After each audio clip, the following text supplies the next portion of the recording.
Ever wondered why your grocery bill keeps climbing month after month? One hidden reason is tariffs. They're priced in long before you reach the checkout line. Stick around and I'll explain what tariffs are, their recent history, what it means for your pocket, and the latest on the proposed $600 rebate check. 1. What is a tariff? A tariff is a tax on imported goods.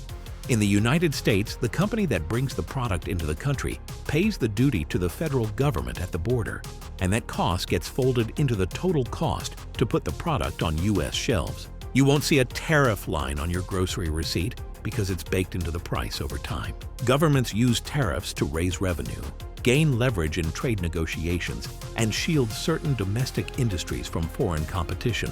There are two main types of tariffs. First, ad valorem tariffs charge a percentage of the item's value. For example, 10% on a $1,000 TV equals $100 in duty. Second, specific tariffs charge a flat amount per unit, such as 25 cents per pound or $5 per item. Trade agreements can lower or eliminate duties for partner countries, while special trade actions can raise them for targeted products. Who ultimately bears the cost depends on competition. The importer pays at the border, but sellers decide how much to pass through via pricing, promotions, and product features. When tariffs are broad or long-lasting, more of the cost tends to reach consumers over time. 2.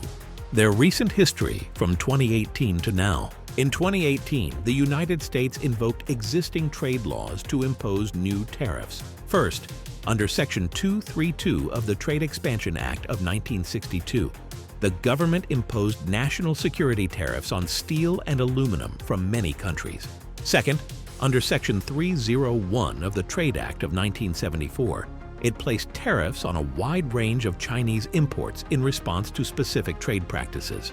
These charges were collected at the border and flowed into companies' costs.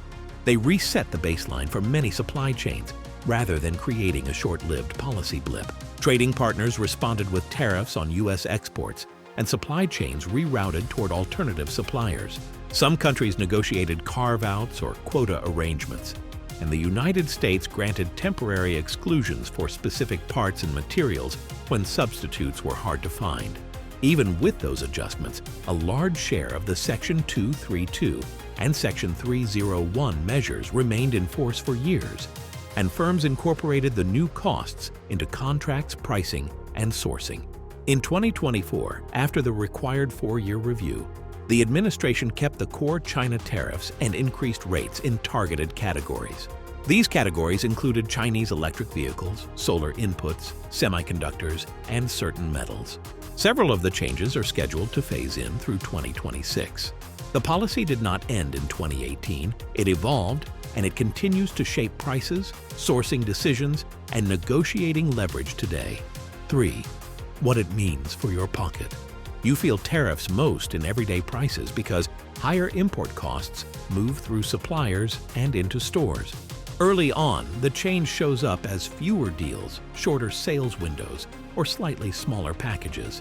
As contracts reset and higher cost shipments arrive, list prices catch up. Groceries are a good example.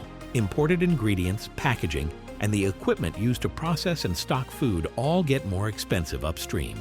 By upstream, I mean the earlier stages of the supply chain, raw materials, parts, packaging, and equipment, where costs start rising before they reach the shelf.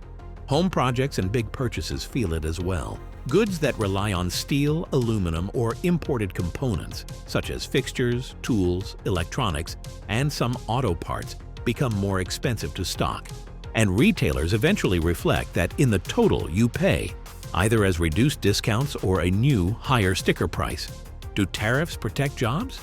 They can protect jobs in the specific industries that receive coverage, because competing imports become less attractive. However, downstream firms that buy those tariffed inputs face higher costs and may slow hiring or reduce hours. By downstream, I mean businesses closer to you, brands, distributors, and retailers that turn those inputs into products on shelves. That risk is larger in a cooling labor market, where many employers are signaling plans to slow hiring in late 2025, and fewer workers are leaving jobs when compared to 2024. The overall jobs impact is mixed and depends on the industry. Turning to inflation, do tariffs affect the overall price level? Yes. By raising the delivered cost of imported goods and parts, tariffs add a modest, persistent lift to prices that shows up as contracts reset and new shipments arrive. Most households notice firmer prices in tariff-exposed categories rather than a sudden, across-the-board spike. 4.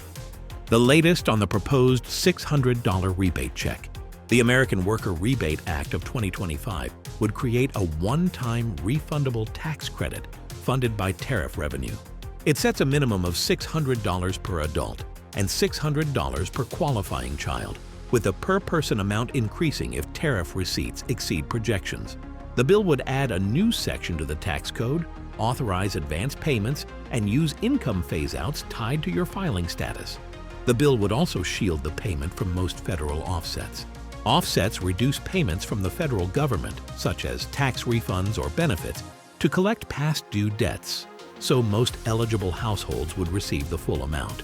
As of August 21, 2025, it is not law yet and remains in the Senate Finance Committee with no recorded hearings or votes. Public signals are mixed. Some leaders emphasize paying down debt first, while others are open to a rebate. And here's my take. It is plausible. There's precedent for election cycle payments, for example, the 2008 rebates and the 2020 economic impact payments. So if politics and revenue align, a push before the 2026 midterms is possible. Until then, treat it as possible but not promised, and plan your budget around current prices.